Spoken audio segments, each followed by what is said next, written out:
Hi everyone, I'm Geoff Dragon, an associate here in the growth team in Taylor Vinters. And today I'm joined by Kelly Sant of Mannequino. Kelly, welcome. Nice to meet you. Hi Geoff, lovely to see you. Tell me a little bit more about what Mannequino does. Well, Mannequino is a flat packing mannequin bust and legs now actually as well. It's a design that we had patented. It's an invention. We worked out how to shape flat sheet plastic, it's polypropylene in particular, and shape that into 3D forms. And we worked with a fashion designer on the idea of making a more truly international, more dynamic and transformative product for fashion designers and fashion retailers who alike, there's a lot of transformation in their business, and it doesn't seem to matter these days whether that's a large business or a small business.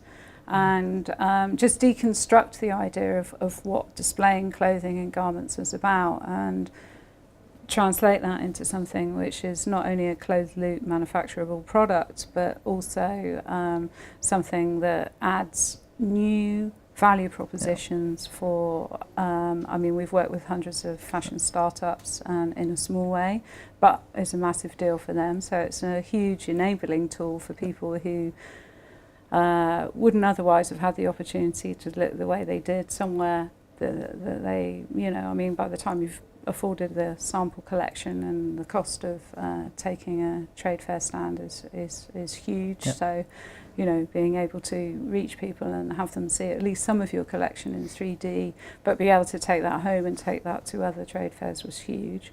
But then we very quickly ended up working in the retail industry, because I think as far as making a closed loop or sustainable product, obviously the more impact and the more you can sell, the more you're helping people to reduce their impact in the long run. So we moved quickly into retail, but we always work with fashion designers too. And how have you found the retail sector in sort of uptaking Mannequino? Has it been quite a smooth process?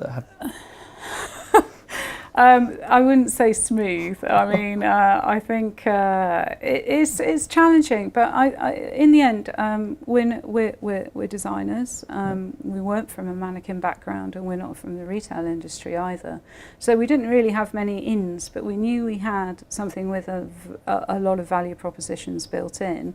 And certainly at the beginning, when we were based in the incubator at the Royal College of Art, Innovation RCA, we realised that there was a huge potential, especially in the future of fashion retail.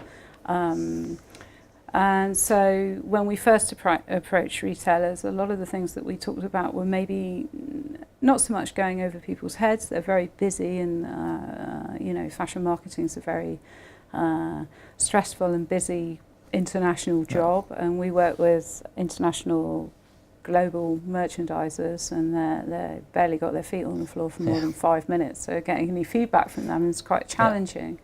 But we went in with the model, which was a male and female bust in one size at the time, and just took it from there really, and basically went out and saw everyone and anybody that was willing to see us, and started to learn more about their problems and challenges, and then set about building our own manufacturing hub in Cambridge at Arc Innovations, and focusing on quality and having control over manufacture. I mean, we saw a lot of people around us in the kind of display mannequin trade fairs having lots of problems with their suppliers in the Far East, and obviously there's the ethical and social side of the fashion retail industry in its entirety, and obviously the fashion marketing is just part of that bigger picture, which of course is going through so much change and healthy transformation right now. So we entered with this disruptive concept, and 6 years later we're now getting these larger international rollouts with big brands. So. Incredible. And what sort of challenges, what's kind of the biggest challenge that's thrown up for you as a business? Oh, without doubt, definitely. I mean, we were lucky in going to Market Innovations in having this fantastic advice from people that have manufactured in the UK. You know, they created and founded Avent and then sold that to Philips, and they brought these amazing technologies to the UK in order to basically manufacture products here and prove it's possible. And of course, that was one of the reasons they were interested in supporting us. And with that, we were able to talk in detail with them about the preparation for scaling up. And there's a sort of rigor that one needs to look at the beginning of creating something that works in an international basis,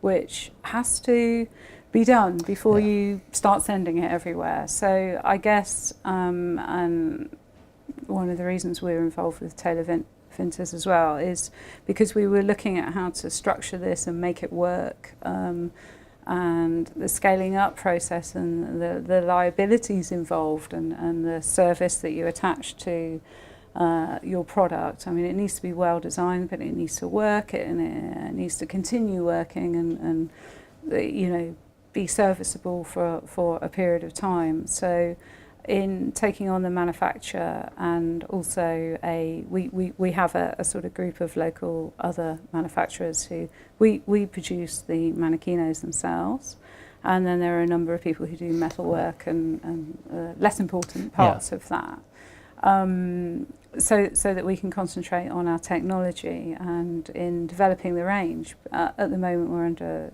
a lot of pressure to make a full mannequin. And of course, having a flat pack shippable version of that is a big deal.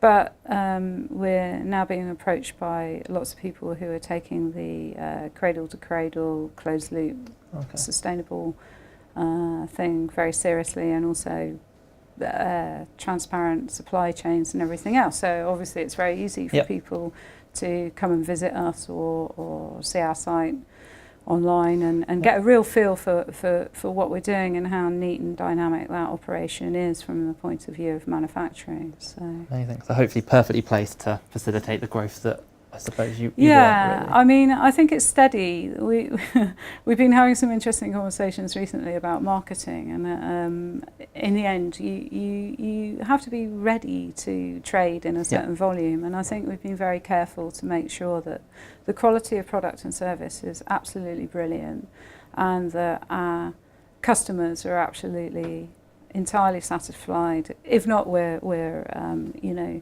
going beyond their expectations. And this has to be done in a slow, it's really frustrating because you go, I just want to do all of it, really, you know. But actually, in reality, the most important thing to do is to make sure that all of those elements are in place and they're all working really well, and that you've underpinned everything so that when that expands, you're really ready for it and your product is ready for it, and it's going to stand up to the rigor that's involved in making that landscape more dynamic. That makes perfect sense. And to those watching at home or in the office or wherever, what would be your one piece of advice that you kind of almost wish you could have given yourself at the start? Well, I mean, there are many things. Obviously, I think when you invent something as well, you are becoming a pioneer in the sense that you then take on a role where you have to teach people how to use your product, and there's nothing else out there like it. So you have to be really able and articulate in the way that you put that across and help people to understand the product. And overall, I would say that if you're really listening to a customer, and what you really want to do is aim to solve their real problems. It's very easy, and especially in tech, to sort of get wound up in a software or something that seems like it might be a good application or idea. But once you go out and you start talking to your customers about what their problems really are, and you start to marry that with wherever you've got to, you're really starting to build on something important. And I think that Arash and I both feel that, you know, that listening process and the application of design and innovation and manufacturing technologies should be built around solving real problems and understanding what those issues are right from the start.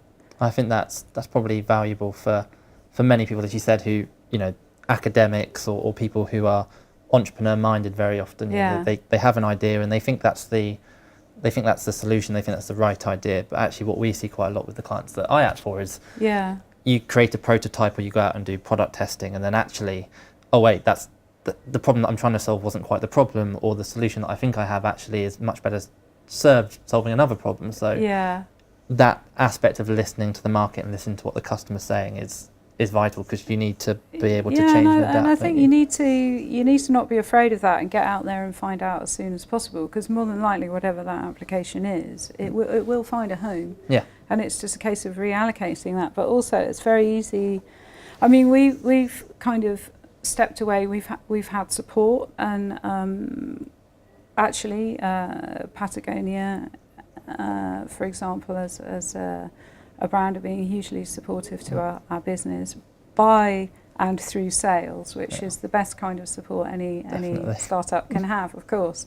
And but we also look to our supply chain and anyone else that's been involved, the machine makers, everybody has been really supportive of our business. But that just doesn't just happen. You need to be passionate about what you're doing and enthuse and get people excited about what you're doing, and that really helps sort of make everything happen for you, because, you know, when you need to buy a machine at the last minute, the machine makers are like, yeah, hell yeah, you're doing something interesting. I'm putting you in the first of the queue, you know. And it is about generating interest, and it is with customers, but also with these other very important people that are part of your supply chain and everything else. Absolutely. Well, Kelly, that's been amazingly insightful, so thank you very much for joining me. It's an absolute pleasure. Thank you very much, Geoff. For those watching, if you've enjoyed this video, please remember to like, follow and subscribe at the link below. I've been Geoff Dragon from the growth team at Taylor Vinters.